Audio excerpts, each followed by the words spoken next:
মাগুরায় শিশুটির জানাজার পর আসামিদের বাড়িতে আগুন। মাগুরায় ধর্ষণের শিকার শিশুর মামলাটি দ্রুত শেষ করা হবে বলছে আইজিপি। শিশু আছিয়ার মৃত্যুতে কুরআনের উদ্ধৃতি দিয়ে যা বললেন পিনাকি। মাগুরায় শিশু ধর্ষণের ঘটনায় দায়ীদের 90 দিনের মধ্যে শাস্তি কার্যকরের দাবি জামায়াত আমিরের। এবং সর্বশেষ জানাবো ডক্টর কামালের সেই চিঠি, আওয়ামী লীগের পরাজয়ের কারণ অতি বিশ্বাস ও আত্মম্ভরিতা। শুনছিলেন সংবাদ শিরোনাম, এবারে বিস্তারিত। মাগুরায় শিশুটির জানাজার পর আসামিদের বাড়িতে আগুন। মাগুরায় ধর্ষণের শিকার সেই শিশুটির মৃত্যুর পর আসামিদের বাড়িতে ভাঙচুর করে আগুন দিয়েছেন স্থানীয় লোকজন। স্থানীয়রা জানায়, জানাজার নামাজ শেষ হওয়ার পরপরই আসামিদের বাড়িতে ভাঙচুর ও আগুন দেয় লোকজন। এর আগে সন্ধ্যা 6টার দিকে সেনাবাহিনীর একটি হেলিকপ্টারে শিশুটির মরদেহ মাগুরা স্টেডিয়ামে পৌঁছে। এরপর শহরের নোমানী ময়দানে শিশুটির প্রথম জানাজার নামাজ অনুষ্ঠিত হয়। জানাজার নামাজের পরপরই আসামিদের বাড়িতে ভাঙচুর ও আগুন দেন স্থানীয় লোকজন। শিশুটির মরদেহ মাগুরায় পৌঁছানোর পর স্থানীয়রা সুষ্ঠু বিচার দাবিতে বিক্ষোভ শুরু করেন বলে জানান মাগুরা সদর থানার ওসি আয়ুব আলী। তিনি বলেন, স্থানীয়রা অভিযুক্তদের সর্বোচ্চ শাস্তির দাবিতে স্লোগান দেন। পরিস্থিতি সামলানো পুলিশকে বেগ পোহাতে হয়েছে। মাগুরায় ধর্ষণের শিকার শিশুর মামলাটি দ্রুত শেষ করা হবে। মাগুরায় ধর্ষণের শিকার শিশুর মামলাটির তদন্ত দ্রুততম সময়ের মধ্যে শেষ করা হবে বলে জানিয়েছেন পুলিশ মহাপরিদর্শক বাহারুল আলম। এদিন দুপুরে বাংলাদেশ সেনাবাহিনীর ভেরিফাইড ফেসবুক পেজ থেকে এক পোস্টের মাধ্যমে জানানো হয়, মাগুরায় নিপীড়নের শিকার শিশুটি ঢাকার সম্মিলিত সামরিক হাসপাতালে মারা গেছে।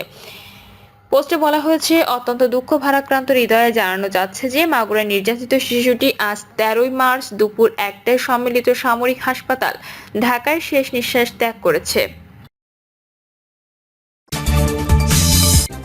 শিশু আছিয়ার মৃত্যুতে কুরআনের উদ্ধৃতি দিয়ে যা বললেন পিনাকি। আলোচিত অনলাইন অ্যাক্টিভিস্ট ও প্রবাসী লেখক পিনাকি ভট্টাচার্য বলেছেন, জান্নাতে কোনো ধর্ষক নাই, জান্নাতে আছিয়ার ঘুমে কেউ ব্যাঘাত ঘটাবে না। শুনেছি নির্যাতনের শিকার হয়ে মৃত্যুবরণ করলে সে শহীদের মর্যাদা পায়, সেই হিসেবে আমাদের বোন আছিয়া শহীদ। আর কুরআনে আল্লাহ তাআলা বলেছেন, শহীদকে তোমরা মৃত বলো না। নিজের ভেরিফাইড ফেসবুক আইডিতে দেওয়া এক পোস্টে তিনি এসব কথা লিখেছেন। পিনাকি পোস্টে আরো লিখেছেন, আছিয়া মারা যায়নি, দুনিয়ায় জাহান্নাম থেকে মুক্তি পেয়ে আল্লাহর জান্নাতে চলে গেছে। মহান আল্লাহ তাআলা তাকে ভালো রাখুক। আর যারা এই দুনিয়াটা ওর জন্য জাহান্নাম বানাইয়া দিছিল, তাদের দুনিয়াকে আর আখিরাতে দুইটাই যেন জাহান্নাম হয়ে যায়। আমরা তো আল্লাহরই, আর নিশ্চিতভাবে আমরা তারই দিকে ফিরে যাব।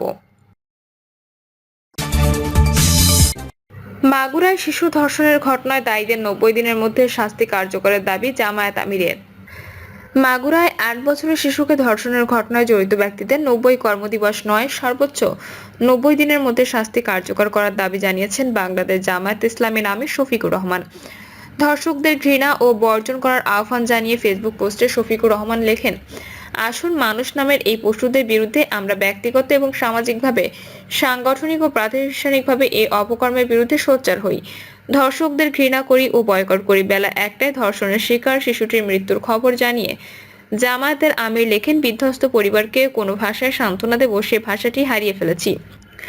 মহান রবের দরবারে দোয়া করি, তিনি যেন তার পিতা মাতা সহ আপনজনদের নির্বিশেষে বিবেকবান দেশবাসীকে এই শোক সহ্য করার তৌফিক দান করেন।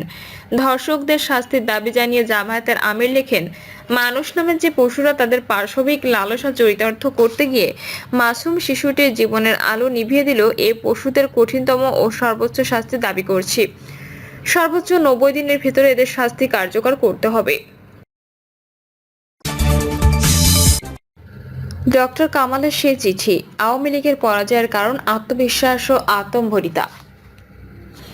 1991 সালে পঞ্চম সংসদ নির্বাচনে আওয়ামী লীগের পরাজয়ে শেখ হাসিনাকে 12 পৃষ্ঠা দীর্ঘ এক চিঠি লিখেছিলেন তৎকালীন প্রেসিডিয়াম সদস্য ডক্টর কামাল হোসেন। তিনি লেখার পরে নিজ দলের নেতা ও কর্মীদের রোষানলে পড়েন ডক্টর কামাল হোসেন।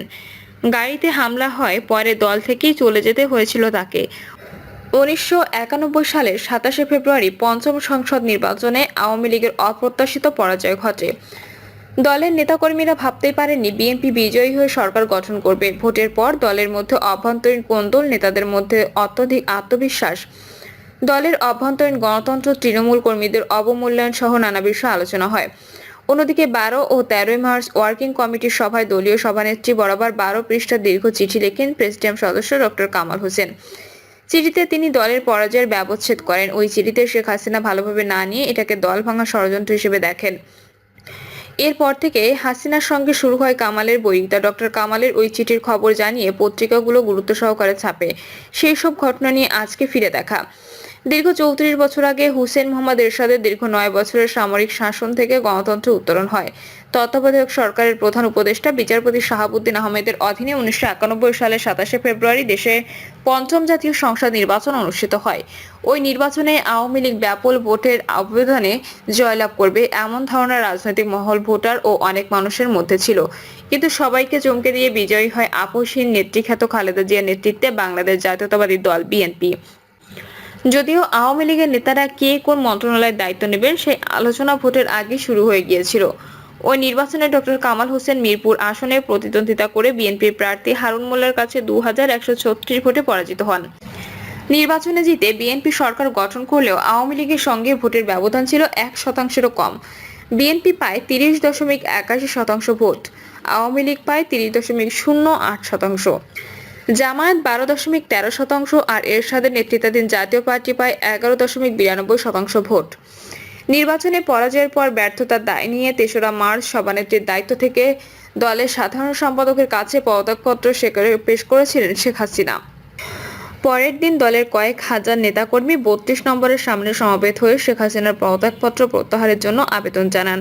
5ই মার্চ পদত্যাগপত্র প্রত্যাহার করে নিয়েছিলেন শেখ হাসিনা। মূলত ভোটে পরাজিত হওয়ার পর আওয়ামী লীগের নেতৃত্ব, নেতাকর্মীদের মধ্যে কোন্দল ও তৃণমূলের মধ্যে নানা দুর্বলতা নিয়ে দলের ভেতরে ব্যাপক আলোচনা শুরু হয়। দলের দুর্বলতাগুলো নিয়ে সবার আগে প্রশ্ন তোলেন 1973 থেকে 1975 সাল পর্যন্ত বাংলাদেশের পররাষ্ট্রমন্ত্রীর দায়িত্ব পালন করা বঙ্গবন্ধু দীর্ঘদিনের বিশ্বস্ত রাজনৈতিক সহচর ডক্টর কামাল হোসেন। শেখ হাসিনাকে ডক্টর কামালের চিঠি। আওয়ামী লীগের কার্যনির্বাহী সংসদের সভায় দলীয় সভানেত্রী শেখ হাসিনাকে উদ্দেশ্য করে 12 পৃষ্ঠার দীর্ঘ চিঠি দেন আওয়ামী লীগের প্রেসিডিয়াম সদস্য ডক্টর কামাল। চিঠিতে বলা হয়, দলের নেতাদের অতি বিশ্বাস, দলীয় কোন্দল, আত্মম্ভরিতা ও কর্মবিমুখতা নির্বাচনের পরাজয়ের মূল কারণ। যদিও অসুস্থতার জন্য তিনি 12 ও 13 মার্চ 2 দিন ব্যাপী ওয়ার্কিং কমিটির ওই সভায় যোগ দিতে পারেননি। 54 জন নির্বাহী সদস্যের কাছে তার ওই চিঠি দেওয়া হয়। চিঠিতে ডক্টর কামাল বলেন, 27 ফেব্রুয়ারির অনেক আগেই আমরা আমাদের বিজয় সম্পর্কে আত্মবিশ্বাসী হয়ে উঠি। 1991 সালে 27 ফেব্রুয়ারি পঞ্চম সংসদ নির্বাচনে আওয়ামী লীগের অপ্রত্যাশিত পরাজয় ঘটে। দলের নেতাকর্মীরা ভাবতেই পারেনি বিএনপি বিজয়ের সরকার গঠন করবে। ভোটের পর দলের মধ্যে অভ্যন্তরীণ কোন্দল, নেতাদের মধ্যে অত্যধিক আত্মবিশ্বাস, দলের অভ্যন্তরীণ গণতন্ত্র, তৃণমূল কর্মীদের অবমূল্যায়ন সহ নানা বিষয়ে আলোচনা হয়। অন্যদিকে 12 ও 13 মার্চ ওয়ার্কিং কমিটির সভায় দলীয় সভানেত্রী বরাবর 12 পৃষ্ঠার দীর্ঘ চিঠি লেখেন প্রেসিডিয়াম সদস্য ডক্টর কামাল হোসেন। চিঠিতে তিনি দলের পরাজয়ের ব্যবচ্ছেদ করেন। ওই চিঠিতে শেখ হাসিনা ভালোভাবে না নিয়ে এটাকে দল ভাঙা ষড়যন্ত্র হিসেবে দেখেন। এরপর থেকে হাসিনার সঙ্গে শুরু হয় কামালের বৈরিতা। ডক্টর কামালের ওই চিঠির খবর জাতীয় পত্রিকাগুলো গুরুত্ব সহকারে ছাপে। সেই সব ঘটনা নিয়ে আজকে ফিরে দেখা। দীর্ঘ 34 বছর আগে হুসেন মোহাম্মদ এরশাদের দীর্ঘ 9 বছরের সামরিক শাসন থেকে গণতন্ত্রের উত্তরণ হয়। তত্ত্বাবধায়ক সরকারের প্রধান উপদেষ্টা বিচারপতি শাহাবুদ্দিন আহমেদের অধীনে 1991 সালের 27 ফেব্রুয়ারি দেশে পঞ্চম জাতীয় সংসদ নির্বাচন অনুষ্ঠিত হয়। ওই নির্বাচনে আওয়ামী লীগ ব্যাপক ভোটের ব্যবধানে জয়লাভ করলে এমন ধারণা রাজনৈতিক মহল, ভোটার ও অনেক মানুষের মধ্যে ছিল। কিন্তু সবাইকে চমকে দিয়ে বিজয়ী হয়ে আপসীর নেত্রীখ্যাত খালেদা জিয়ার নেতৃত্বে বাংলাদেশ জাতীয়তাবাদী দল বিএনপি। যদিও আওয়ামী লীগের নেতারা কে কোন মন্ত্রণালয়ের দায়িত্ব নেবেন সেই আলোচনা ভোটের আগে শুরু হয়ে গিয়েছিল। ওই নির্বাচনে ডক্টর কামাল হোসেন মিরপুর আসনে প্রতিদ্বন্দ্বিতা করে বিএনপির প্রার্থী হারুন মোল্লার কাছে 2136 ভোটে পরাজিত হন। নির্বাচনে জিতে বিএনপি সরকার গঠন করলেও আওয়ামী লীগের সঙ্গে ভোটের ব্যবধান ছিল 1%-এরও কম। বিএনপি প্রায় 30.81% ভোট পায়, আওয়ামী লীগ পায় 30.08%, জামায়াত 12.13% আর এরশাদের নেতৃত্বাধীন জাতীয় পার্টি পায় 11.92% ভোট। নির্বাচনে পরাজয়ের পর ব্যর্থতার দায় নিয়ে 3রা মার্চ সভানেত্রীর দায়িত্ব থেকে দলের সাধারণ সম্পাদকের কাছে পদত্যাগপত্র পেশ করেছিলেন শেখ হাসিনা। পরের দিন দলের কয়েক হাজার নেতাকর্মী 32 নম্বরের সামনে সমবেত হয়ে শেখ হাসিনার পদত্যাগপত্র প্রত্যাহারের জন্য আবেদন জানান। 5ই মার্চ পদত্যাগপত্র প্রত্যাহার করে নিয়েছিলেন শেখ হাসিনা। প্রিয় দর্শক, এই ছিল এখনকার সর্বশেষ সংবাদ। আপডেট সব সংবাদ পেতে চ্যানেলটি সাবস্ক্রাইব করে বেল আইকনটি ক্লিক করে রাখুন।